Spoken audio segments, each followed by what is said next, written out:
Bom dia a todas, bom dia a todos. Sejam muito bem-vindos e bem-vindas ao ICL Mercado Investimentos. Vamos passar aí a próxima meia hora com vocês, discutindo os principais assuntos do dia.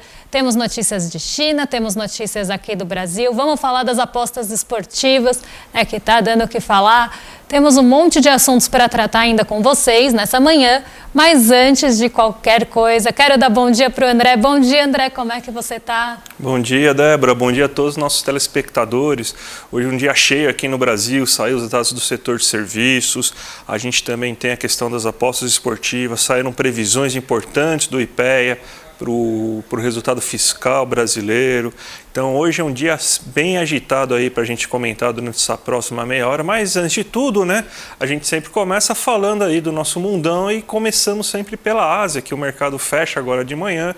Então sempre para manter o nosso telespectador aí informado, Débora, como que está esse mundão da Ásia e o que aconteceu, como que fecharam esses mercados, como que está essa situação toda, Débora? Olha, a agitação, André, que você falou vem desde ontem. Porque a gente teve lá a divulgação do índice de preços ao consumidor nos Estados Unidos e a gente viu que teve aí essa movimentação vinda para a Ásia na manhã. Então as bolsas em Nova York e aqui no Brasil ontem fecharam majoritariamente em alta, com exceção do Dow Jones que caiu, ele acabou aí ficando... o Dow Jones que caiu acabou ficando terreno negativo e o S&P 500 e a Nasdaq ficaram positivos, mas a gente teve essa movimentação positiva vinda para a Ásia hoje de manhã. Então o Nikkei 225, vou colocar aqui na tela para vocês, o Nikkei 225 ele ficou mais positivo do que as outras bolsas. Eu sempre falo aqui que o Japão, a bolsa do Japão ela é um pouco mais sensível aí a movimentações vindas do exterior, principalmente de Nova York.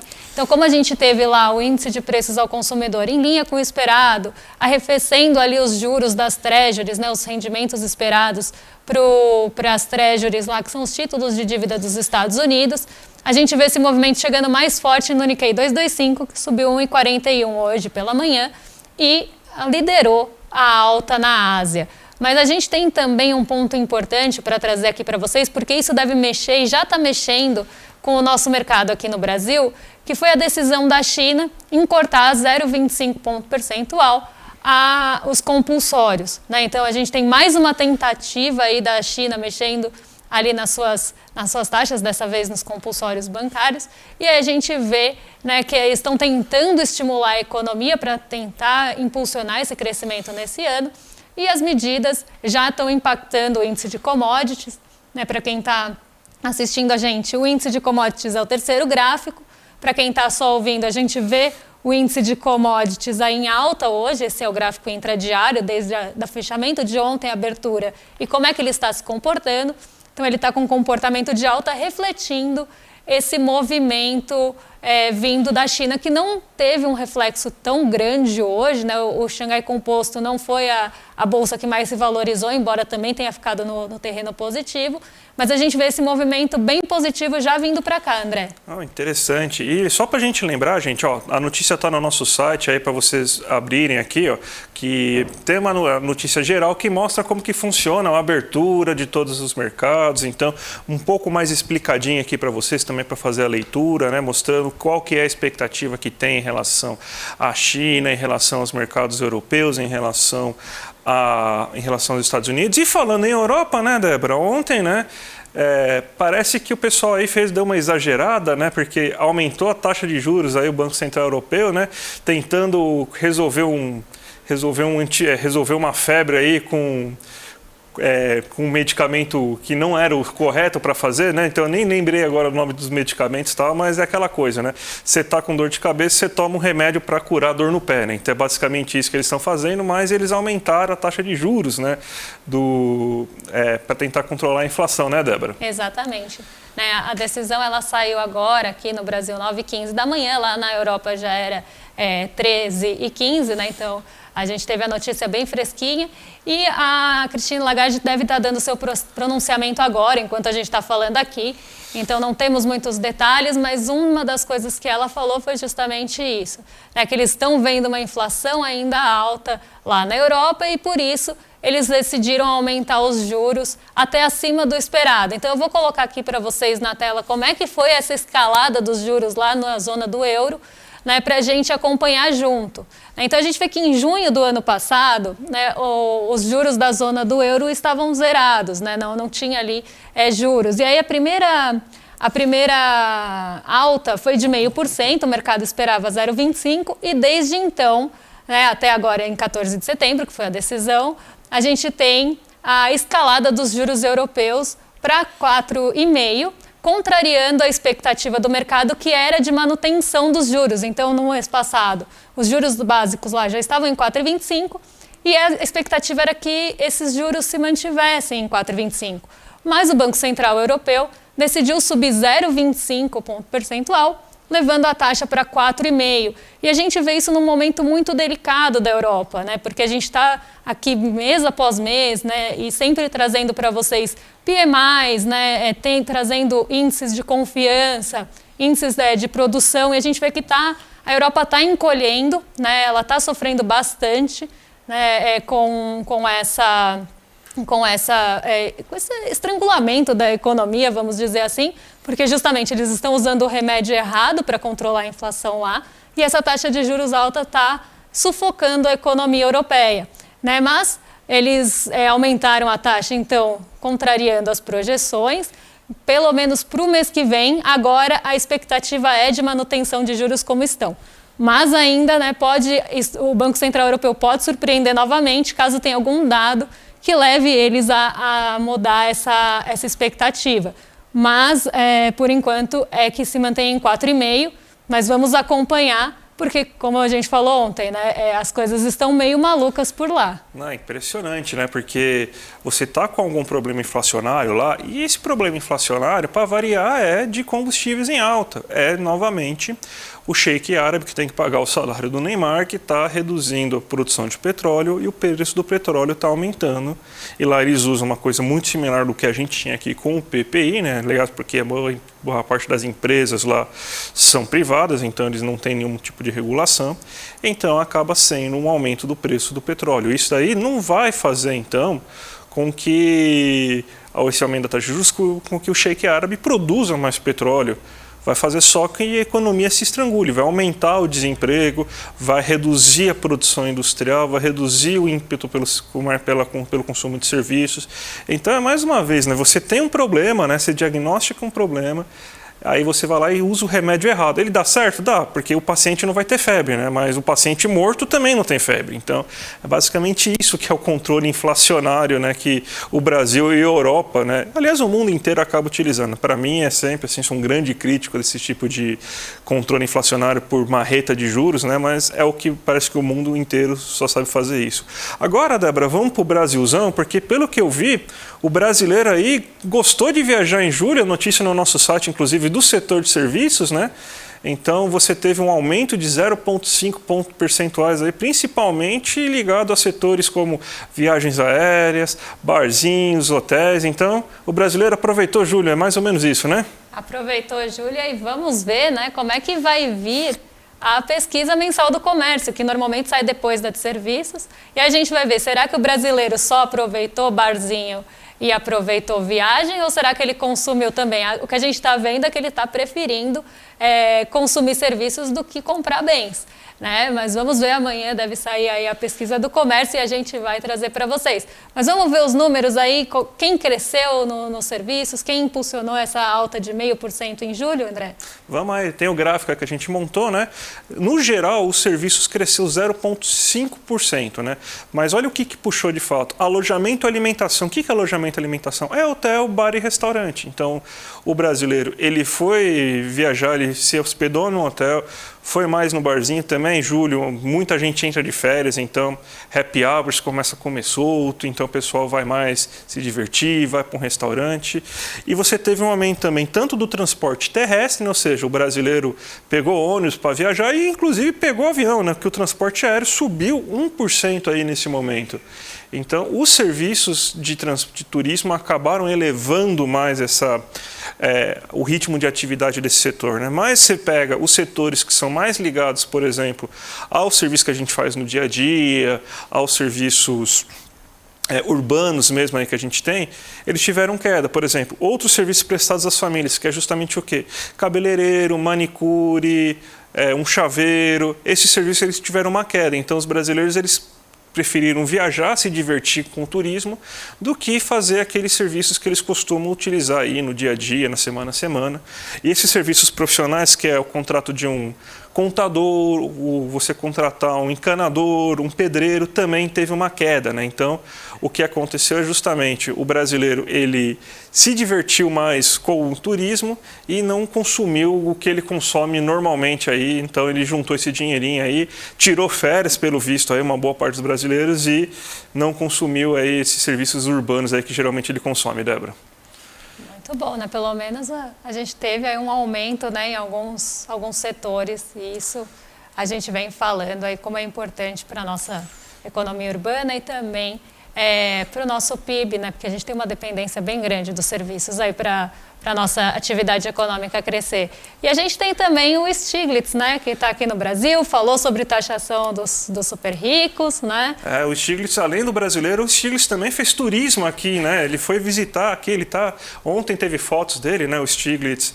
Tem até a notícia no nosso site para vocês verem aí mais sobre a passagem do Stiglitz, né? Para quem não sabe, o Joseph Stiglitz é prêmio Nobel da Economia, um dos poucos economistas mais progressistas, né? Mais de esquerda mesmo, assim, que ganhou, né? Talvez ele, o Amartya Sen, o Paul Krugman, que é um pouco em cima do muro, né? Não é tão de esquerda. O Stiglitz deve ser o que é mais progressista entre todos eles, né? Mas obviamente ele ganhou o prêmio quando ele ainda era ortodoxo e liberal, né? Porque ninguém ganha o prêmio Nobel se não seguir a cartilha e as regras do mercado, né? Então, depois disso, ele tem até um ótimo livro chamado The Rebel Inside, né? O rebelde interno, né? Então, que mostra a transformação dele aí numa pessoa mais progressista. E o que ele falou, né? Então, é sempre importante, né? Ele tem um nome pesado no debate mundial, né? E ele falou que realmente você tem que realizar essa taxação dos super ricos. Além de ser uma questão moral, é uma questão para você conseguir ajustar as contas.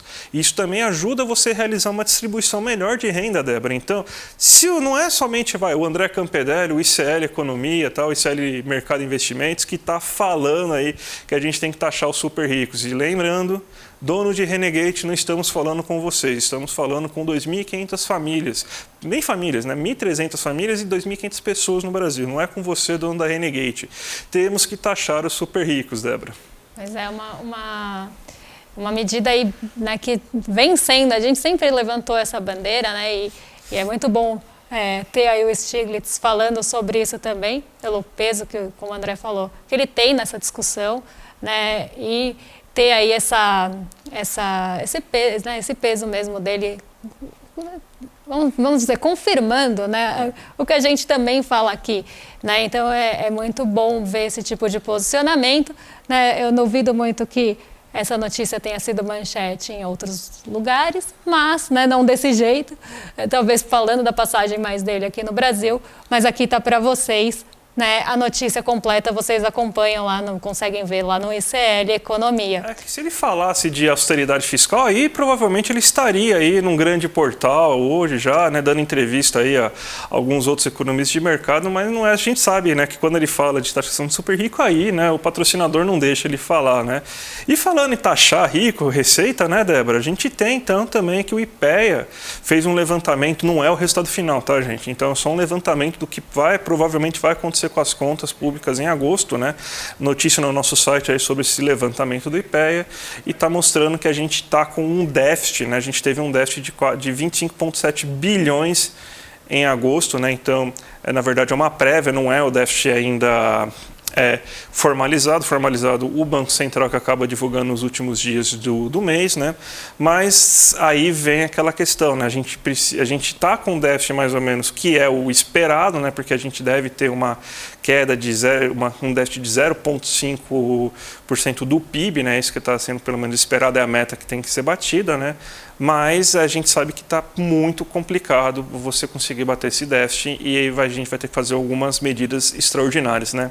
E aí a gente começa, né, quando a gente fala de um déficit, né, que está ali tendo um percentual do PIB, da onde vai sair, né, como é que a gente vai conseguir, tudo bem, a gente está falando para o ano que vem, mas como é que a gente vai conseguir zerar, por exemplo, um déficit?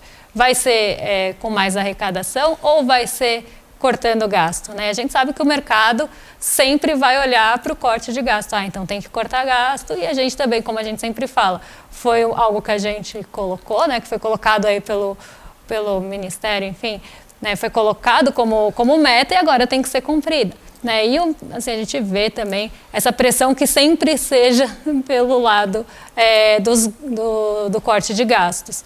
Né? Mas falando em arrecadação também, né? A gente tem a MP das apostas, né, da tributação e da regulação das apostas, que foi aí votado de forma simbólica pela Câmara e que pode elevar essa arrecadação no ano que vem aí 1,6 bi, como diz a matéria, né, André? Exatamente. Lembrando, gente, que o jogo no Brasil ele é um monopólio do governo federal, né? Então é proibido, cassinos e tudo mais, né? Continua sendo proibido, só que é uma realidade, né? Que você liga a TV, você vê uma dessas bets aí anunciando. Talvez o time de futebol que você torce tenha uma bet estampada no peito. Então, você está andando na rua, você tropeça, tem um negócio de bet aí. Então, fazer o quê? Era uma realidade, já saiu de controle, né? Então, vamos regular, né? Então, a primeira coisa que a gente tem que fazer em relação a tudo isso é você fazer uma regulação, até porque é um mercado que movimenta muito dinheiro, é um mercado que tem um potencial muito grande para ser usado para coisas erradas, inclusive, né? Então, tem que ser regulado. E uma das coisas que está, por exemplo, na MP, Débora, é que você tem que ter, então, uma outorga brasileira. Então, você não vai poder mais ter aquela bet que está hospedada em site russo, por exemplo, para você fazer as apostas aqui no Brasil, né? Então, vai ter que ter no território nacional justamente para pagar imposto, né, Débora? Exatamente.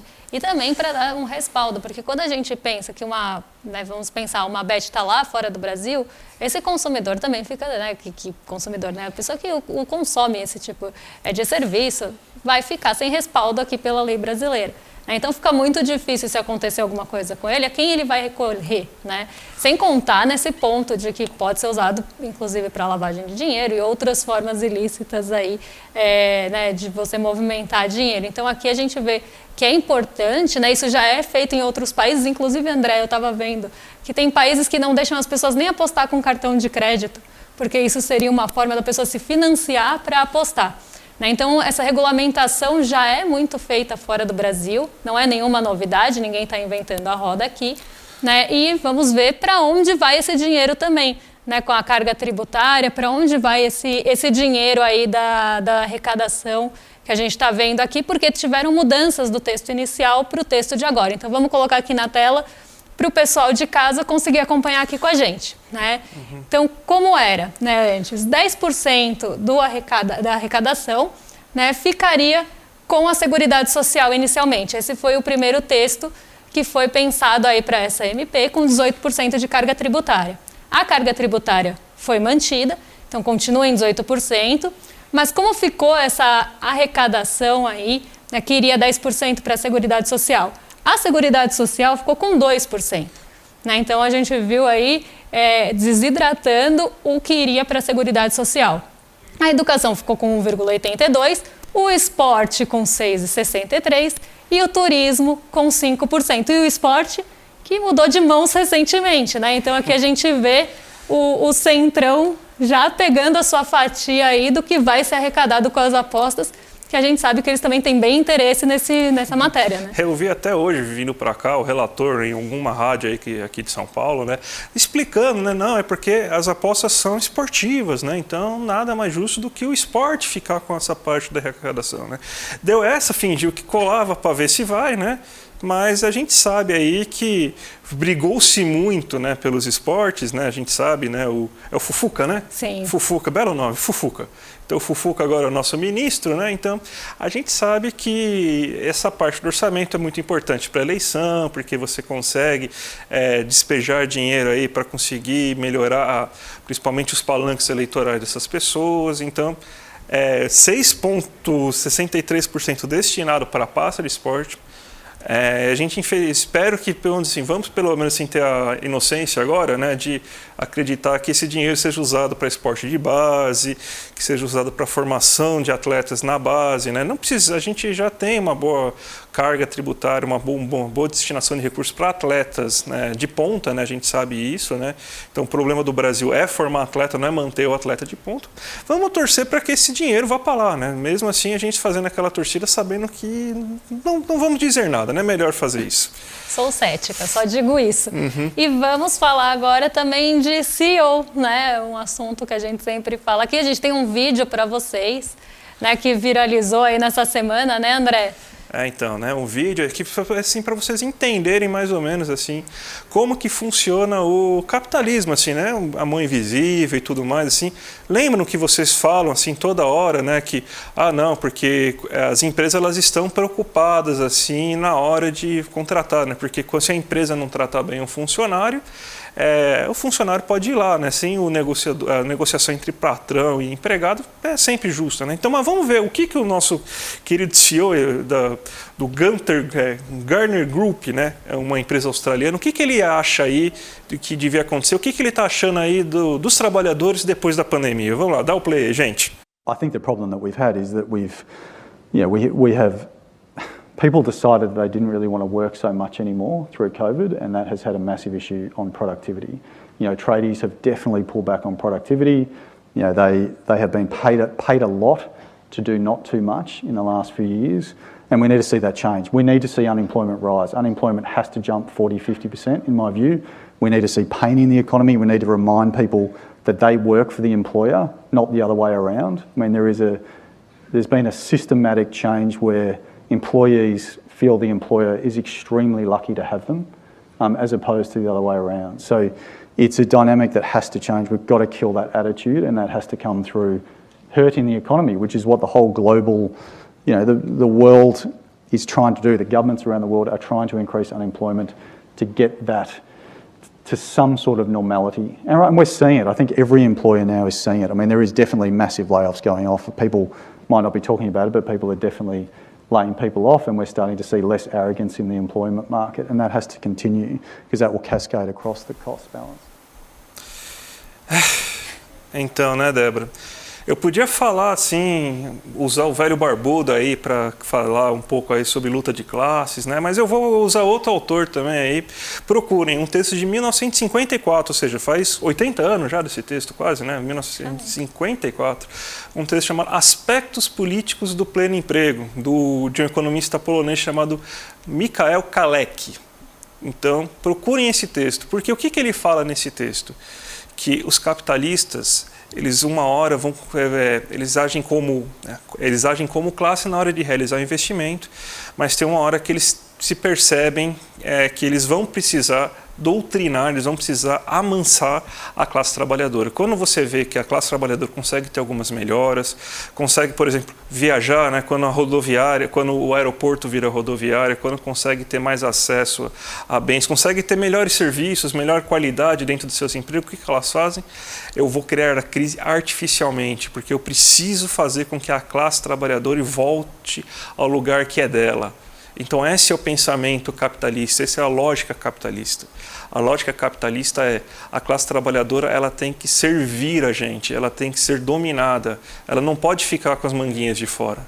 Então é isso, esse CEO, ele só está revelando aquilo que acontece nos bastidores aí dessas grandes empresas, que é exatamente isso.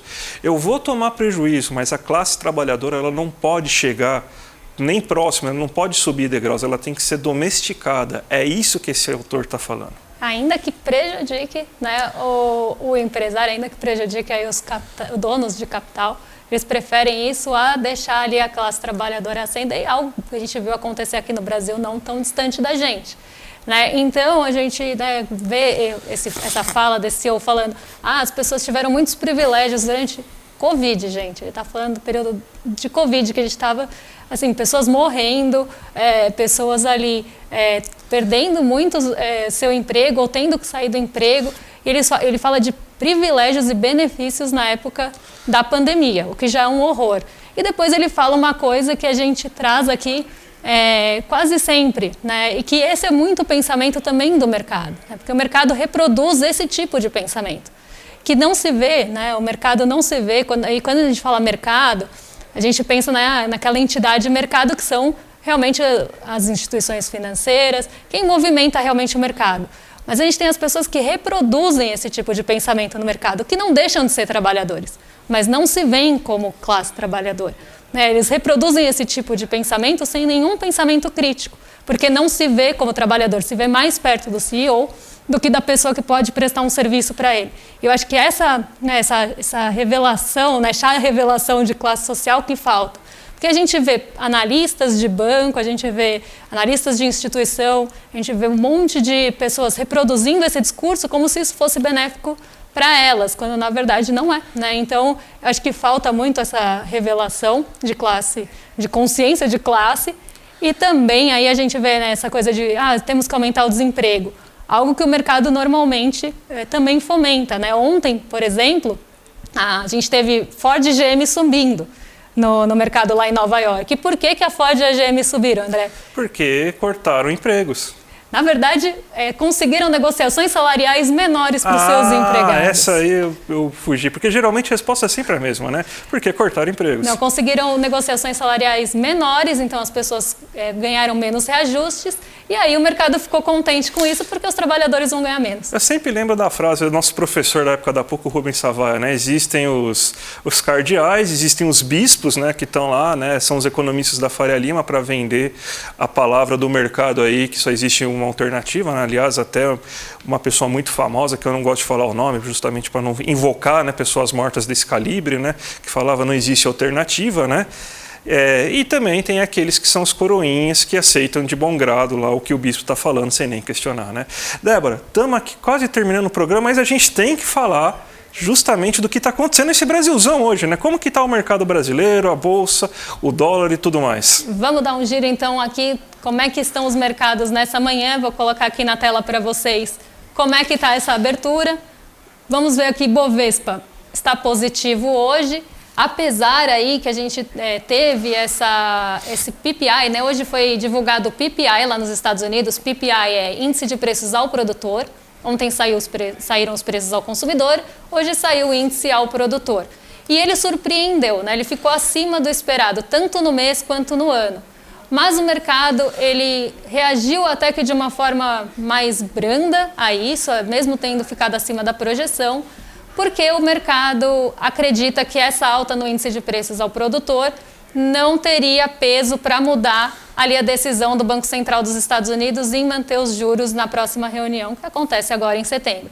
Então a gente vê o Ibovespa positivo, não só por isso, mas também pela alta no preço das commodities, porque hoje, além dos compulsórios lá da China, que a gente já teve o dado da manhã, a gente à noite, porque a China vai abrir os seus mercados, à noite, então 10h30 da noite, mais ou menos ali, vão sair os dados de produção industrial, de investimento em ativos fixos e vendas no varejo na China. Então esses dados são bem aguardados, porque também devem mexer aí com o mercado global, principalmente com o preço das commodities. Mas aqui a gente vê Nasdaq e S&P positivos. A Nasdaq teve um IPO importante hoje, então uma empresa abriu capital lá na Nasdaq, que foi a ARM. Isso era bem esperado, então desde manhã os futuros de Nasdaq e S&P já estavam no positivo, mostrando uma tendência para essa abertura mais positiva. EWZ subindo 0,94, acompanhando o movimento aqui da nossa Bolsa Brasileira.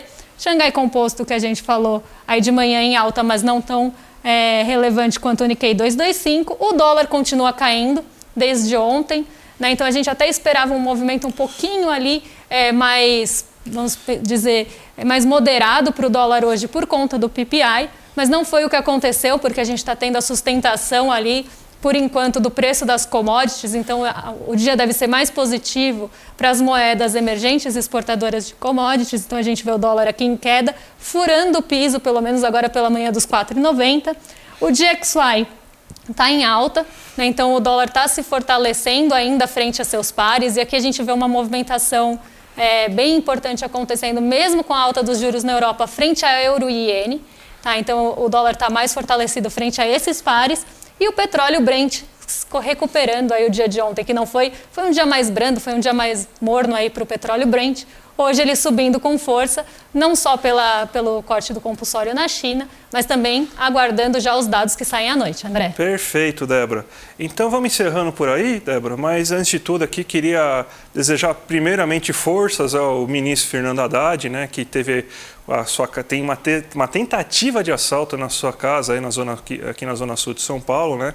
Então desejar melhoras a ele aí, uma recuperação, com certeza deve ter sido uma situação traumática, ele estava em casa, né? Mas parece que está tudo certo agora, então forças aí ao ministro Fernando Haddad por tudo isso. E vamos falar agora alguns recados, Débora, porque dia 28 de setembro a gente tem a grande palestra aí da Monja Cohen, que o Eduardo Moreira aí, nosso super Eduardo, vai conduzir, né? Então, como lidar com a ansiedade e o estresse. Então, o link está aqui embaixo, já se inscrevam, dia 28 de setembro às 20 horas, imperdível. Então, vamos fazer parte aí dessa transmissão, gente, vai valer bem a pena, tá? E lembrando também que para vocês continuarem aqui até o final do dia, porque 6 horas da tarde, o ICL Notícias 2, né? Então, hoje a Robertinha Garcia vai conduzir o ICL Notícias 2, junto com a nossa dupla de Chicos, né? O Chico Santista Sá e o Chico Galo Doido Pinheiro. Além de tudo, você tem, a partir das 7h30, o Sinapse, né? Então, o Roberto Caleron e a Robertinha vão participar do Sinapse hoje, com uma super entrevista também. Então, fiquem aqui dentro do ICL aí até o final da noite, Débora. Até o final da noite, aí vocês descansam. E amanhã a gente está de volta, desde as 7 horas da manhã, naquela sequência que vocês já conhecem, né? Que é o Desperta, o ICL Notícias primeira edição, em detalhes, detalhando ali um assunto importante do dia, e a gente aqui a partir das 11 horas para contar o que aconteceu lá na China, que vai movimentar o mercado dependendo de como saírem esses dados e como é que isso movimentou a nossa abertura. E amanhã deve sair comércio, né? Amanhã sai comércio. Então, ponto importante também para a gente trazer aqui para vocês. Então, agradecer quem ficou com a gente, quem seguiu com a gente aqui até agora, e desejar um bom dia e até amanhã. Até amanhã, gente. Tchau, tchau. Confira a programação desta quinta-feira do Instituto Conhecimento Liberta.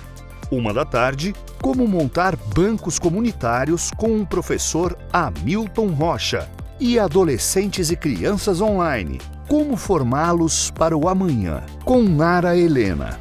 Às 15h, Megacidades e Espaço no Mundo Contemporâneo, com Jorge Mário Jauregui. Às 17h, Espanhol Módulo 5, com Pilar Monteiro. 18h, ICL Notícias, segunda edição. E aula interativa de inglês B1 com Andréia Cipoli. E às 19h, Sinapse ICL. Para saber mais, acesse icl.com.br.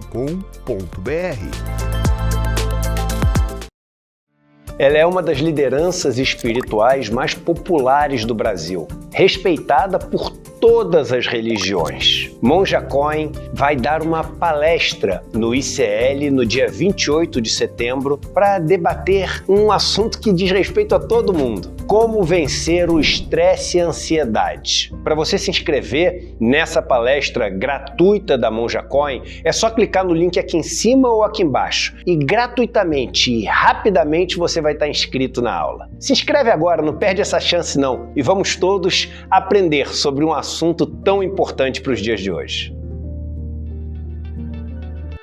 Olá, eu sou o professor Laszlo Dobor, sou professor de Economia da PUC, consultor de várias agências da ONU, e eu gravei um curso sobre desenvolvimento local e participação comunitária, sistemas participativos. Pense um pouco, a economia do Brasil, 5.570 municípios, isso não se resolve apenas de decisões em Brasília de maneira centralizada. Como organizar esse sistema participativo a partir do local, essa é a proposta.